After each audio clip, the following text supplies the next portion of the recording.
안녕하세요. 노란영입니다. 요즘 농산물 값이 너무 비싸죠. 지금 배추 같은 건 한 포기에 뭐 2만 원 한다고 해서 금배추라고 해서 사 먹지도 못한다고 올해 김장을 못 담근다 막 그러는데, 또 한쪽에서는 문제가 되는 게 배추값 2만 원이 뭐 하냐. 농가한테 1,000원도 안 간다. 그럴 경우도 있어요. 계약 재배했을 경우에는. 근데 실제로 그렇게 FM대로 계약 재배가 아니고 농가가 직접 납품을 하게 되면은 1,000원 더 갑니다. 그래서 근데 유통이 너무 문제다. 유통이 너무 고마진을 먹는다는 말은 많이 나와요. 실제로 유통이 많이 먹기는 해요. 근데 진짜로 어떻게 많이 먹고 어떻게 할 수밖에 저 정도로 먹는지 한번 계산을 해봤습니다. 자, 우리나라의 유통 구조를 보면 농민이 공판장에다 납품하고요. 공판장에서 경매사가 낙찰을 받고 중도매이나 한테 또 납품을 합니다. 중도매이는 또 소매상에게 납품을 하는데, 실제로 그냥 이런 구조인데 이게 빠지는 경우도 있고요. 이 사이에 중간에 유통 단계가 또 끼는 경우도 있고, 이 사이에 또 유통 단계가 더 끼는 경우도 있어요. 어쨌든 간 4단계만 딱 잡아보고, 요 경매사가 뭐 10% 마진을 보고, 또 중도매인이 10% 마진을 보고, 소매상이 10% 마진을 본다고 얘기를 해 놓고요. 그러면 농민이 공판장에 납품을 하면 가격 결정을 누가 하냐? 경매사가 합니다. 그럼 경매사가 예를 들어서 어떤 농산물인지 모르겠지만 만 원에 100개를 납품했다고 보면은, 농민은 공판장 수수료가 5에서 8%를 제외하고 9,300원이 들어가요. 통상 7%를 잡거든요. 농민한테 들어간 돈은 9,300원, 100개를 납품을 했을 때 93만 원이 됩니다. 그럼 공판장에서는 100개를 그대로 납품을 다 경매사한테 납품을 하게 되니까 원가는 93만 원인데 순수익은 7만 원이 남게 돼요.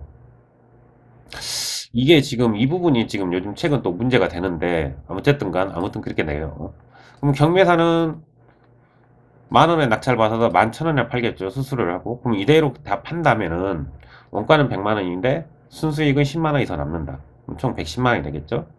그럼 중도메인은 마찬가지로 11,000원에 사서 100개를 다 사면은 110만 원이 되고, 여기다 마진 11만 원이 또 남게 됩니다. 소매상도 마찬가지고 121만 원에 사서 순수익이 12만 1,000원이 됩니다. 그렇게 됐을 때, 이 구조를 봤을 때 소매상은 굉장히 많이 마진을 먹게 돼요. 여기보다 더 마진을 먹게 되는데, 근데 보다 보면은 가격이 이렇게 늘어나죠. 여기는 전체 37%인데 총상 계산하면 43%가 됩니다. 왜? 이자를 붙게 되게 복리식 이자라고 해서 굉장히 많이 비싸게 돼요. 그러다 보니까 농민은 9,300원이 가지만 실제 소비자한테 가는 가격은 13,310원이 되는 거죠. 참, 이거 많이 남네, 상당히. 근데 여기서 우리가 생각을 해야 될 게 뭐가 있냐면, 공판장에서 경매사한테는 그대로 가요. 그럼 경매사가 중도매에 된다 할 때 100개를 팔면 좋은데, 100%를 팔면 좋은데, 만약에 91%만 팔았다. 그럼 본전이야. 10%만 붙였을 때요. 근데 이 10%도 이 상품을 내가 이 경매사가 어느 정도 이거 다 팔 수 있다고 자신했을 때는 상관이 없는, 뭐 10%에 팔 수 있겠다. 20%에 팔 수 있겠다. 뭐 5%만 붙여야겠다. 그거는 상품에 따라 다 달라요. 이제 그때그때 경매하는데 고정 마진율은 없습니다. 10% 정도 붙인다고 치고 10% 했을 때 91%만 팔면 본전인 거예요. 이 이후부터는 이익이 되는데, 농산물이라는 게요, 참 애매한 게 뭐가 있냐면 손실률이 발생을 합니다. 못 팔면 손실률이 되는 거예요. 근데 경매사 입장에서는 이게 더 심해요. 왜? 잘 보세요. 내일 눈 뜨고 나면 이 농산물이 다시 들어와요. 다른 농민의 물건이 다시 들어와요. 오늘 어떻게든 팔아야 돼. 그럼 91% 넣는다고 번전을 펴었으면 여기서부터 본인이 손실 안 보려고 더 싸게라도 덤핑을 칠 수 있고, 만약에 91%가 아닌 뭐 80%만 팔았다. 그래도 본인은 어떻게든 싸게 쳐야 됩니다. 왜? 내일이 또 새 농산물이 다시 들어오고, 내일 가격이 오늘보다 더 비싸다는 보장은 없어요. 더 쌀 수도 있고, 더 낮을 수도 있고, 상태는 어제 수확을 해갖고 들어온 농산물이기 때문에 더 안 좋을 수밖에 없거든요. 뭐, 그대로 있는 상품도 있겠지만, 그렇기 때문에 공판장에서는 10% 마진을 붙였을 때 91% 이상을 무조건 팔아야 됩니다. 그렇기 때문에 이걸 계산해서 이 수수료를 계산하는 거예요. 마진율을. 중도메인도 마찬가지겠죠. 중도메인도 마찬가지겠죠. 소매상한테 팔 때 이걸 전부 다 팔 수 있다는 보장하에 10%. 그래서 이 상품이 10% 붙일지 20% 붙일지 본인들이 알아서 결정을 하겠죠. 근데 못 팔았을 때는 이분은 그대로 손실이 되는 겁니다. 일단. 근데 여기서 문제가 되는 것은 소매상인데요. 소매상이 10%를 붙인다? 근데 여기서 문제가 되는 게 뭐냐면 이분들은 현금 거래들이 가요. 근데 이분은 구매자가 소비자거든요. 소비자가 소매상한테 물건을 구입할 때 100% 현금 거래가 아닙니다. 뭐가 붙어요? 카드라는 게 붙습니다. 뭐 카드 수수료가 카드 사마다 다 다르지만 1%를 잡아볼게요. 그냥 그러면은 이 사람 마진이 10%가 아니고요 9%가 돼요. 카드를 결제해버린 사람들 그렇게 되죠. 그리고 소매 상인이 문제는 또 하나가 있는 게 예를 들어 상품에 따라서 여기서 그대로 갖고 와서 이대로 파는 물건들이 있어요. 딸기라든가 예를 들어 수박이라든가 그대로 하나씩 갖고 와서 파는 게 있는데 채소 같은 경우는 대부분이 이대로 갖고 와서 이대로 팔질 않아요. 예를 들어서 농민이 4kg의 박스를 포장을 하면은 소비자가 4kg를 사지 않습니다. 어떻게 해야 돼요? 소포장을 해야겠죠. 마찬가지로 벌크 포장으로 사과 15kg를 갖고 와 들어왔는데 소비자한테 팔 때 사과 15kg를 팔 수가 없어요. 소포장을 봉지 우리가 평과라든지 마트 같은 데 그런 데 가보면 소포장을 다 하잖아요. 그 비용 부담을 누가 해야 돼요? 이분이 다 하셔야 돼요. 그러면은 또 여기서 발생하는 문제가 10kg짜리 농산물을 갖고 와갖고 1kg씩 포장할 때 10개가 안 나옵니다. 9.5에서 9.8 정도가 나와요. 그러면 여기서 마진 판매율을 본다면 이 정도밖에 안 된다는 거예요. 최고가 98%고 95% 정도. 그러면 이분은 똑같이 10%를 붙였는데 실제로는 카드 수수료 때문에 1% 날라가고 남는 것은 이거예요. 근데 여분의 문제는 뭐냐면 이분들은 오늘 소비자가 나의 판매 고객이 얼마 정도 팔 수 있다는 것을 감을 잡을 수가 있어요. 왜? 고정거래처들이 있기 때문에. 근데 이분은 달라요. 내 매장을 찾아오는 손님이 고정 손님이 아니에요. 오늘은 많이 올 수도 있고 덜 올 수도 있어요. 그러면은 이분은 95%, 100% 팔 수 있다는 보장을 못 합니다. 오늘 70%팔 수도 있고요. 60%팔 수도 있어요. 그럼 이 반니를 붙였을 때 이분은 다 못 파면은 손해예요. 농산물이란 게 뭐가 공산품하고 다르냐면 저장 기간이 짧습니다. 저장 기간이 짧다 보니까 문제가 뭐냐? 이거를 그 저장 기간 안에 못 팔면은 폐기예요. 그대로 손실료 발생하는 겁니다. 그러니까 100개를 갖고 와서 60%만 팔고 나머지를 못 팔아 버렸을 때 이분은 그대로 손해가 됩니다. 그러다 보니까 이 소매상들이 10%를 마진을 붙이는 게 아니라 30%뭐 40% 붙이기도 해요. 왜? 이걸 못 팔을 거를 계산해서. 그리고 40% 마진을 붙이더라도 60%를 판매했을 때는 이 사람은 손해예요, 무조건. 그리고 이 부분에 이분이 또 부담이 될 거는 포장 비용이라든지 그런 것들도 부담해야 되기 때문에 저장 기간이라든지. 근데 오히려 이분들은 이거에 대해서 더 적다는 거죠. 근데 만약 이분이 40% 붙이고 70%를 해도 적자라는 거예요. 그럼 80%. 40% 마진을 붙이고 80%를 팔아야 이분은 어느 정도 수익이 된다는 거죠. 그러다 보면은 농산물 가격은 이렇게 뻥튀기가 되는 겁니다. 농가한테는 9,300원에 가지만 소비자한테는 16,000원, 17,000원 정도에 가면 이런 구조가 돼버린 거예요. 실제로 여기서는 그대로 뭐 손실률은 이분들도 손실률은 발생을 해요. 근데 이분들에 비해서 이 소매상들은 고마진을 붙여도 실제로 남지를 얼마 안 한다. 이거를 다 팔지 못하면. 그리고 손실률이 또 발생을 하기 때문에. 뭐 이분이 30%만 붙이겠다. 뭐 이분이 능력 좋아서 10%만 붙인다고 했을 때 100%를 다 판다고 하면은 좋은데 이분은 그걸 조장을 못 한다는 거죠.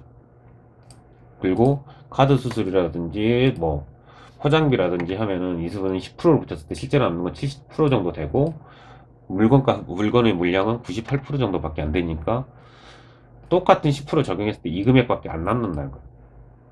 100개를 다 팔았을 때 이 물량을 갖고 와서 이렇게 팔았을 때 이 정도밖에 남지 않는다는 거죠. 그러다 보니까 이 소매상들이 40%, 50%막 붙이는 거죠. 30% 막. 그리고 상품을 다 팔 수 없으니까 한 60%나 70% 정도 판다 보니까 이렇게 팔아도 30%의 마진을 붙여도 본인이 다 못 팔면 이대로 손실이 발생하는 거죠. 그래서 농산물 가격이 여기서 이리로 갈 때 뻥튀기가 되는 겁니다. 그러면 농민들이 이거를 그대로 팔아버리면 어떻게 되냐? 좋겠죠. 상당히 좋습니다. 농민이 이 가격이 그러면 농민은 고마진이 돼요. 근데 농민들도 직거래 판매를 해보면 알아요.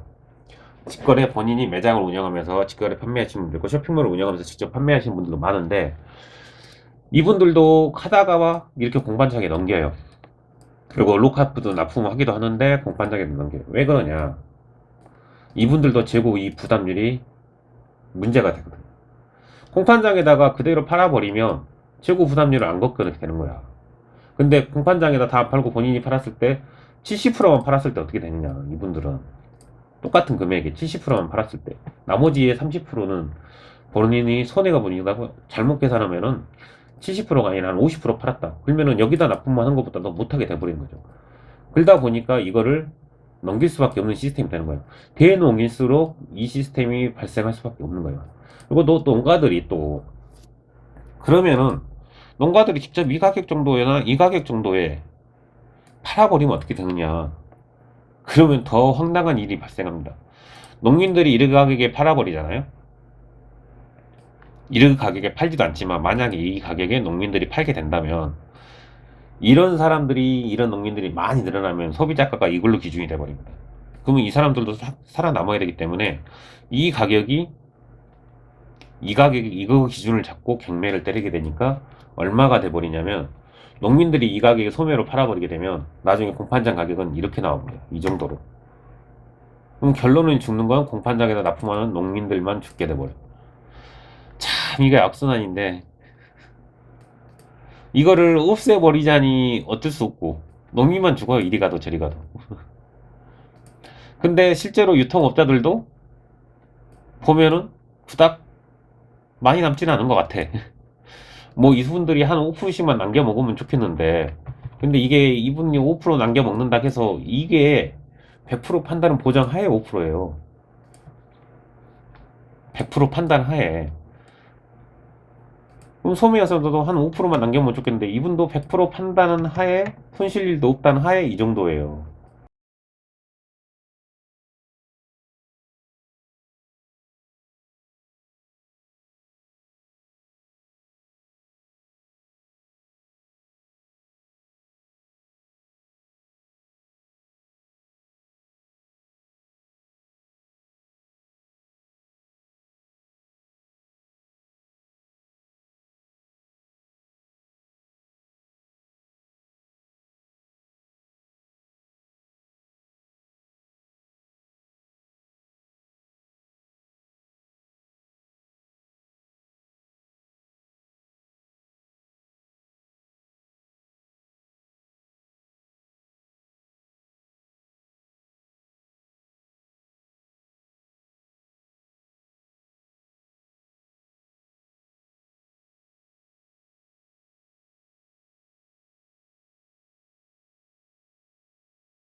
이게 참 어떻게 애매합니다. 그래서 제가 오늘 이거 계산해 주는 것은 유통업자도 생각보다는 많이 남지 않는다.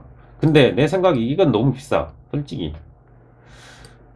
이게 모르겠어요. 그 지역에 대한 수수료를 또 얼마를 납입하고 이번 여기서 돌리는 그 인건비라든가 그런 걸 다 돌리는 비용이 얼마나 되는지는 모르겠지만 이게 너무 비싼 것 같아. 이게. 이것도 좀 줄여줬으면 좋겠는데 이것도 너무 비싼 것 같고요. 문제는 이게 단순 구조예요. 적은 구조란 말이에요. 이 사이에 끼는 경우가 있어요. 그래서 계약 재배를 하는, 예를 들어 밭도매라고 하기도 하거든요. 밭에서 바로 구매해서 본인들이 공판장에 납품하는 밭도매라고 하는데, 계약 재배 형식으로 이분들이 좀 마진을 많이 보는 경우도 있고요. 그거를 이분들이 밭도매를 중간에 하시는 경우도 있고요. 참 유통 구조가 뭐가 문제가 있긴 있습니다. 이렇게 해서 이렇게 가면 좋긴 한데, 이렇게 해서 이렇게는 또 가면은 이 사람들이 죽어요. 이 사람들이 죽으면 이 사람들이 살기 위해서 또 이 가격을 또 줄인다는 거야. 참 악수다이죠. 어쨌든 우리나라 농산물 구조 유통이 그렇습니다. 그나마 농산물은 더 나아요. 왜냐? 농산물은 더 나은 게, 축산물은 문제가 이렇게 들어가잖아요. 경매를 낙찰을 받아요. 여기서 중간에 낄 수밖에 없는 게 도축장이 껴요. 도축장에서 중도민을 끼고, 그러면 농민이, 이 구조는 농산물은 농민이 이렇게라도 팔 수 있지만 축산물은요, 이런 농민이 이렇게 못 팔아요. 무조건 이 도축장을 거쳐야 돼. 여기 시스템을 거쳐야 돼. 여기 중간에 도축장까지. 그렇기 때문에 가격이 어떻게 변동이 안 되는 거야. 어쨌든 오늘은 농산물에 대해서만 이야기를 하니까 일단 이렇습니다. 이렇게 구조로 올라가다 보니까 솔직히 말해서 가격을 농민이 이렇게 직거래로 줄인다면은 농민만 죽고, 만약에 이 수저로 가자니 유통업자도 그닥 많이 남는 것 같지는 않는데, 어쨌든 간 소비자 가격이 너무 비싸고 그렇습니다. 오늘은 여기까지였습니다. 구독과 좋아요 부탁드립니다.